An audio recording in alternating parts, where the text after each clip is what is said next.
میاں صاحب کیا سوچ رہے ہیں سر؟ پاکستان واپس آ رہے ہیں کیا؟ یہاں پہ اسٹریٹجی کیا ہوگی مسلم لیگ نون کی؟ کیا پلاننگ ہے؟ دیکھیں، دو تین چیزیں بڑی واضح ہیں۔ میاں صاحب ڈیٹرمنڈ ہیں پاکستان آنے کے لیے، نمبر ایک۔ نمبر دو یہ کہ ان کی واپسی اب شاید سالوں اور مہینوں کا معاملہ نہیں ہے، یہ ہفتوں کی بات ہے، اگر دنوں کی نہیں تو ہفتوں کی زیادہ سے زیادہ بات ہے۔ تیسری بات یہ ہے کہ میاں صاحب حالات پہ پوری نظر رکھے ہوئے ہیں، پوری طرح ایکٹیو ہیں، پاکستان کے سیاسی نشیب و فراز پہ پوری گرفت ہے ان کی۔ اور چوتھی بات یہ ہے کہ وہ آئیں گے اور آ کے کوئی جاتی عمرہ میں نہیں بیٹھیں گے، وہ ایک بڑا فعال، بڑا متحرک، بڑا ایکٹیو، بڑا سرگرم رول سیاست میں ادا کرنے کا ارادہ رکھتے ہیں۔ الیکشن سے پہلے یہاں ہوں گے، الیکشن کمپین کی قیادت کریں گے، اور وہ نواز شریف جو بھول گیا ہے آپ کو شاید یا کچھ اور لوگوں کو، وہ پھر انشاءاللہ بہت جلد آپ انہیں متحرک دیکھیں گے، اور پاکستان کی سیاست جو ہے وہ رخ اختیار کرے گی جو ایک جینون عوامی رخ ہے۔ عدالتوں کا سامنا بھی کریں گے؟ کر رہے ہیں اب تک۔ کون ہے آپ دیکھیں نا، پوری ہسٹری میں کوئی بتائے نا جس نے اپنی بیٹی کی انگلی پکڑ کے 200 پیشیاں بھگتی ہوں؟ ہے کوئی؟ نہیں ہے نا، کوئی بھی نہیں ہے۔ ان کو خان صاحب پہ تو 20 کیس بنے ہوئے تھے، اور یہ ایبسکانڈر بھی ڈکلیئر ہوئے تھے۔ ہم نے عدالتوں کے حوالے سے جو ریکارڈ، میاں صاحب میں جے آئی ٹی کیا چیز تھی؟ واٹس ایپ کالز کو آپ نہیں جانتے ہیں؟ تو سر میاں صاحب اسلام آباد میں ہی لینڈ کریں گے یا سننے میں آ رہا ہے کہ پاکستان کراچی میں جائیں گے؟ لینڈ کریں گے۔ سر پاکستان تو وہی پوچھا کہ کراچی میں سنا ہے جہاں کہ بھی وہ کریں لینڈ گے کریں میں گے۔ آپ کو لے جاؤں گا ساتھ۔ مریم بی بی جو ہیں وہ کہاں پر اسٹینڈ کریں گی میاں صاحب کے آنے کے بعد؟ وہ ان کے ساتھ ہوں گی؟ مریم بی بی بالکل اب بھی ان کے ساتھ ہیں، اب پوری مسلم لیگ نون ان کے ساتھ ہوگی۔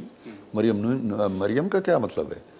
مریم نواز ان کے ساتھ ہوگی، وہ تو بیٹی ہے ان کی، لیکن پوری مسلم لیگ نون ان کی راہ دیکھ رہی ہے، ان کے ساتھ ہوگی۔ ایک ایک کارکن ان کے ساتھ ہوگا، ایک ایک پارلیمنٹیرین ان کے ساتھ ہوگا۔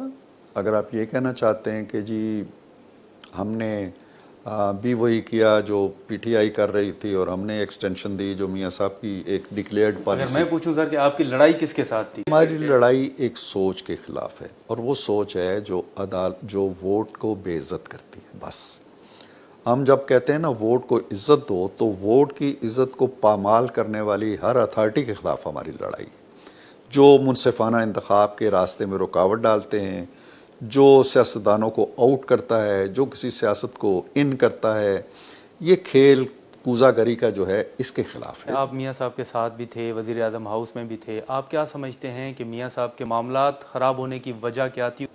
میں اس دن وزیر اعظم ہاؤس میں موجود تھا جس دن یہ فیصلہ عدالت نے سنایا۔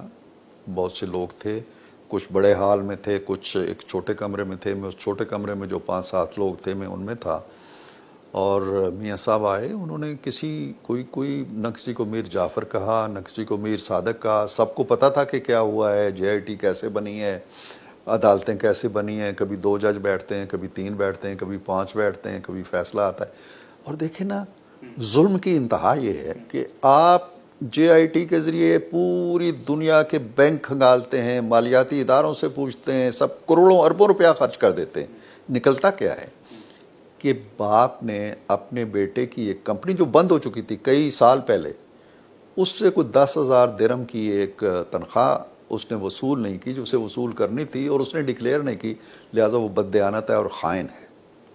سر یہاں پہ جب حکومت بنی تو آپ نے دیکھا کہ شہباز شریف صاحب جو ہیں وہ وزیر اعظم تھے، اور پنجاب میں حمزہ شہباز جو ہیں وہ وزیر اعلیٰ تھے۔ تنقید ہوئی، موروثی سیاست کی باتیں کی گئیں۔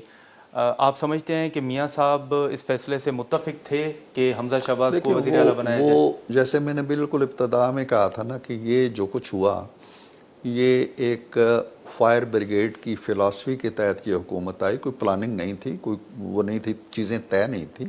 بیچ میں آپ کو پتہ ہے کہ آخری لمحے پہ طے ہو گیا کہ ہمارے وزیر اعلیٰ پنجاب میں چودھری پرویز الہی صاحب ہوں گے، یہ طے ہو گیا، مٹھائیاں آ گئیں، رات کو دعائیں ہو گئیں، پھر کچھ اور ہو گیا صبح۔ تو جب صبح یہ کچھ اور ہو گیا تو پھر یہ آپا پڑی، مسائل پیدا ہوئے کہ جی ہم کس کو لے کے آئیں جس پہ ہمارے سارے ایم پی ایز ایگری کر جائیں۔ تو اس وقت پھر یہ طے ہوا کہ شاید ہم نے کسی اور کو کیا تو 2 دڑے نہ ہو جائیں یا ووٹ تقسیم نہ ہو جائیں۔ تو حمزہ صاحب کو اس مجبوری کے عالم میں لایا گیا تھا. تو